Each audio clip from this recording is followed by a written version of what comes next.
Hi guys, welcome back to Butterflies Don't Wear Underwear. So remember those hot summer days when you were on vacation as a kid and the day just seemed to go on forever? Well, I remember one of these days and I was just so completely bored with my girlfriend. So we get this fantastic idea to put together a magic show. So we gather some things from her house and we set up this little cardboard box and we put a curtain around it. And then we even put a curtain on the front of her garage. So then we start practicing some magic tricks. We gather a few kids from the neighborhood after a couple of days of practicing, and we put on this 10-minute show. Now, obviously, we weren't like David Copperfield. I mean, this is the guy who made the Statue of Liberty disappear. Pretty sure he walked through the Great Wall of China. And he floated across the Grand Canyon. But hey, we weren't any schleps. We put together a few really great card and hat tricks. The show was supremely challenging. It was very difficult to create illusions, but it was a fun afternoon. But when it comes to illusions in our thinking and feeling, well, you know what, guys? I think we're all experts in that area. We do an absolutely great job pretending we're not feeling what we're feeling. And isn't it amazing how words that we hear or thoughts that we have turn into these crazy train tracks of more convoluted thoughts that spiral us into more thoughts, and then we can't even remember the first thought we had. But they're usually based in some type of worry, anxiety, sadness, and then, of course, we start to feel completely out of control. But the amazing thing is that we are in control. You can catch yourself. I'm not going to hand you a load of crap and just tell you to be positive. But I will tell you that moment by moment, you can catch yourself. It's sort of like catching a fish and returning it to the water. You can catch your thoughts, separate from them, and let them go, one thought at a time. Don't we all need a little bit more magic in our lives? So how do we make that happen? How do we bring more magic into our lives? There was a study on our thought patterns, and it's estimated, based on the average adult, that we have more than 6,000 thoughts in one day. So if we assume that we're all awake for roughly 16 hours, that's about 6.5 thoughts per minute. That's a lot of thinking. So abracadabra. It's really an Aramaic word that means, I will create as I speak. When you think about your thoughts, where do you find most of your thinking is? Is it in the past, ruminating over what could have been, or what you should have done, or what you didn't do? Or is it in the future, worrying about what could possibly happen? And that usually involves thinking about what could go wrong with yourself or the people that you love and care about. But what about the present moment? And how do we create these thoughts? Most of our thinking is negative. It's like this crazy protective device from ancient times that's supposed to save us from the dangers around us. But it's seriously like our brains haven't caught up to the present moment. And all of our thinking focuses on doom and gloom and negativities.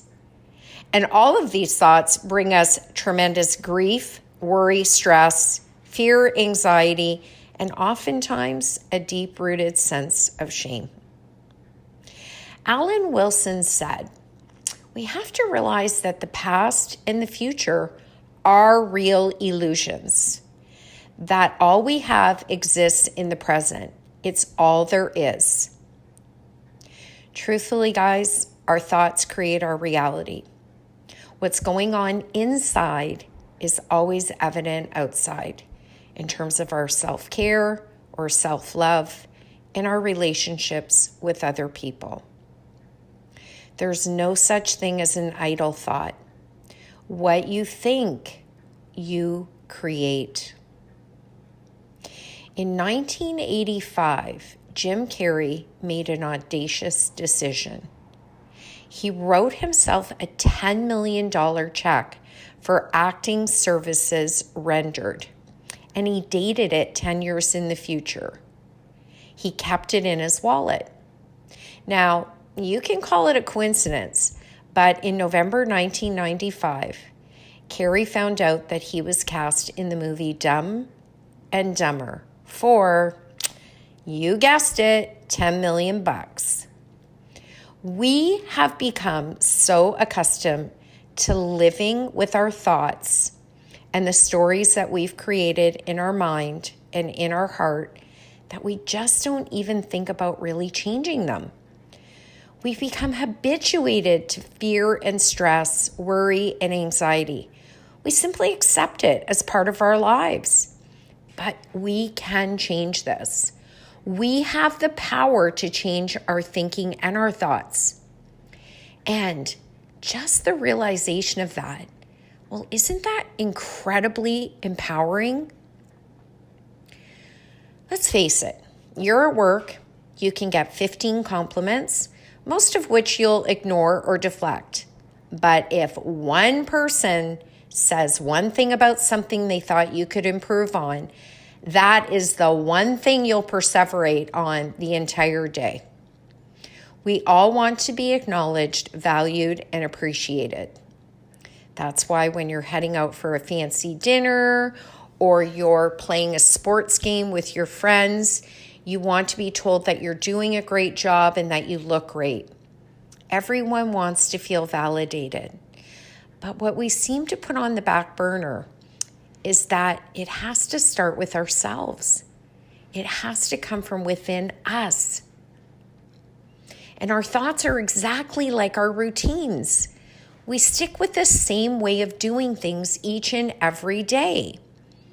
I know for myself, I'm the person that gets up in the morning and I'm go, go, go. I have very specific routines. And if I step outside of those routines, I feel uncomfortable, and the people around me that know me well wonder if there's something wrong with me.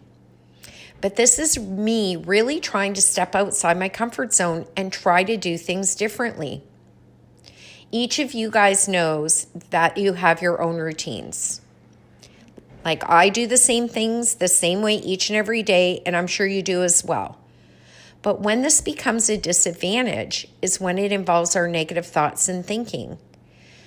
There is nothing wrong with routines because they can create an awesome sense of self-discipline and predictability that we all need. But what we don't need are those negative thoughts. And when people simply tell you, just be positive, focus on the positive, well, come on, that's rather elusive, isn't it? I mean, quite honestly, if it were that simple, wouldn't we all be doing it? It becomes a matter of shifting our focus from the negative to something more affirming and positive. Look at it this way. How has feeling negatively about yourself been working for you so far? It probably doesn't feel very good. So why not make an effort to lead yourself towards greater happiness? It's important to also remember to be patient with yourself because any type of self-growth is tender. It's very sacred, but there's no greater investment. Basically, we can break negative thinking down into many things, but the thing we're chatting about today is when we begin to ruminate about the past and the future. Thinking about the future is really thinking about what causes us worry. And thinking about the past is what causes us anxiety. But all we truly have is this moment. We are not capable, thankfully, of predicting the future. If I ask you right now to look back on your life in this current moment, Could you have possibly predicted that you and the people that you love and care about would be in this exact moment experiencing everything you currently are? Probably not. And thinking about the past, well, it's done. It's over. It doesn't exist anymore. And the future has yet to happen. So this is a reminder that you can try to pull your thoughts from being fixated in the past and in the future to this present moment. And then what this does, it creates an awareness. And when we're aware of something, we can really begin to change it. Most of us don't really know who we are because we spend so much time thinking and worrying about what others think about us. But we can use our emotions as a guide. We can try to learn from them because we're experiencing them for a reason. We're just going to try not to cling to them or identify with them. We're going to use them to help us grow as individuals. Let's face it, guys. We're always going to experience negative emotions throughout our entire life. But hopefully each time we can try to remind ourselves that we're not our emotion. We can accept them as they are and then let them go. You're not angry or depressed or envious. You're simply a witness to these emotions and feelings. And this is an important differentiation to make. It really separates us from emotions and our feelings and helps us detach and grow on a deeper level. Remember, feelings and emotions fade away, but you remain forever. If we can connect with them, we can find out what we need to look at for greater joy and happiness. So start to really try to examine your thoughts. Take a pause, create greater mindfulness, and say, how can I change this thought to something more positive?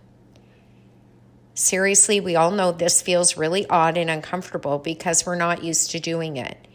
But it's no different than changing your eating patterns or trying to get in more exercise.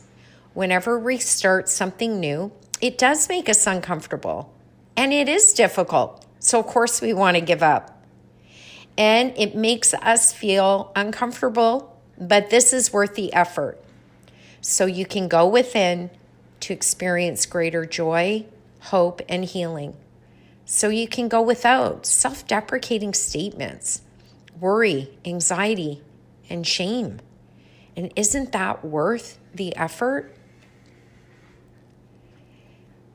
Thanks for listening in today, guys. And remember, if you think anyone can benefit from this podcast, please make sure that you share it. And most importantly, never forget to take off those underwear and keep flying.